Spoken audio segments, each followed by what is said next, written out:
If you're searching for this video, then you're like me and you have big plans for this new year that you are starting, for this new moment in your life that you really want to take charge and you want to make it the best possible.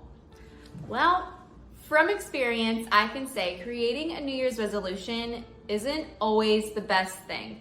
And I say that because if you're like me at all, or like I feel like the majority of us, then when we set a goal and we start not to accomplish it, we just cut out the goal altogether and we just say, forget it, I can't do it, or I tried, at least I gave it my best and now I'm done. Well, that's what we're not gonna do this year. This year, it's going to be different.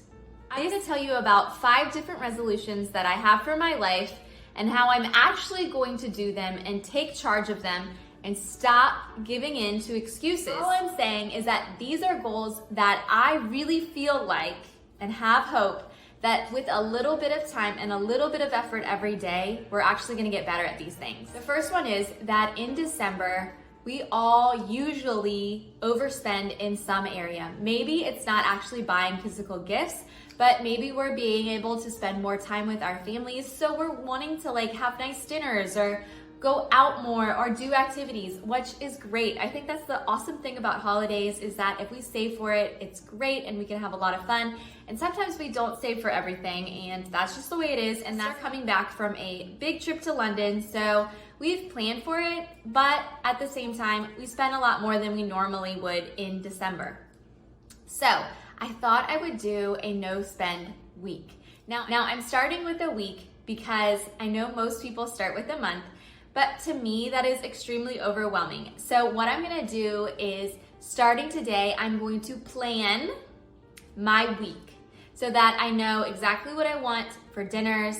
I'm going to know if I have any parties or birthdays that I have to go to so that I can buy those things before I'm saying this is my official day to start. I think a lot of us end up failing with no spend months and no spend weeks because we don't plan ahead and we just say, okay, we're starting today, let's go, no spending money. That freaks our system out because we're just not used to that kind of rigidness in our lives usually. So I'm gonna start with the week, I'm gonna see how it goes, and then, you know what? I might keep going from there. So I have just done my no spend tracker and I wrote a few rules for myself, like we're not allowed to go out to eat, we have to use up whatever we have in the house, and if we do use it up, we're allowed to rebuy it.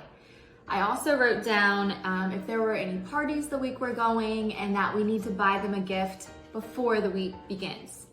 So create some rules for yourself, and this is a very simple no spend tracker that I just got online, so I'll link that in the description below. The beauty of only giving myself a week is that you need to set a goal that you feel like you can actually accomplish, and I am definitely one of those people that I want instant gratification, so a month is just too long for me, and you kind of have to know yourself for that. The next goal that I'm setting for myself is to read a month. Now, guys, I love read and I really enjoy it, but I will say when I get off of work, I am exhausted. I like to do YouTube, I enjoy doing this, and so I'll either, work on editing or planning my next video or sit on the couch and veg. I think a lot of us end up doing those kind of things, which is great. I think we all deserve a relaxing break, but reading can also be relaxing and I just forget all about it. And so my goal now is to read a book a month. I think that's doable for me. I'm gonna count audibles too, because technically that is reading, that's learning and growing.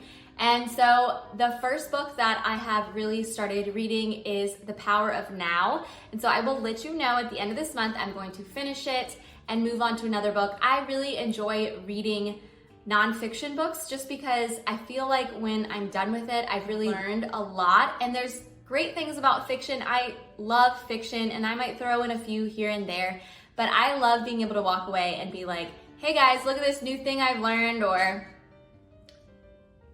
feel like I've walked away really growing once I'm done with that book. All right, number 3 is personal to me, but also I think you definitely can use this for yourself.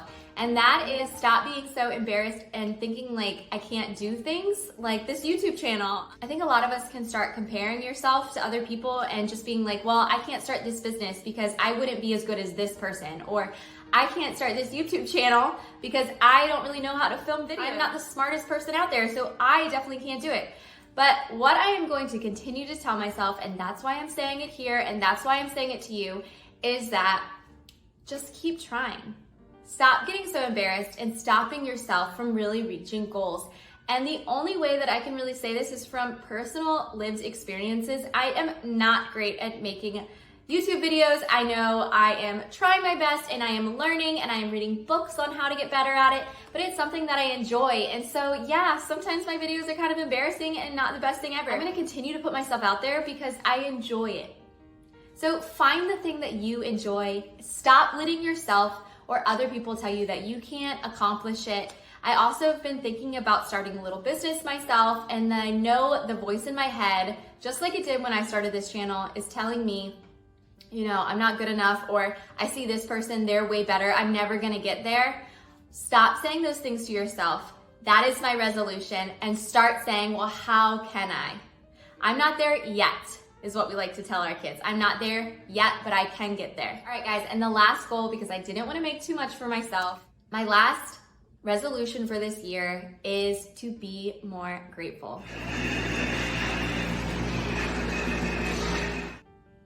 And I think that's one of those things that it's easy said, but not always done.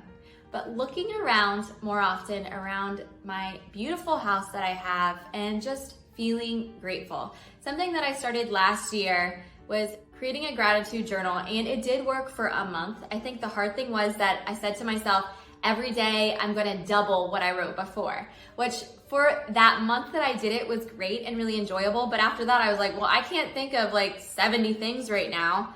I don't have time for that. So instead of pushing myself that far where I feel like I can't continue it, what I'm gonna do is either just tell myself or write it down, one thing that I'm grateful for the day. And it doesn't need to be mind-blowing, but like right now I'm grateful for a nice hot cup of tea. And I'm grateful that I have a phone that I can film this YouTube video on.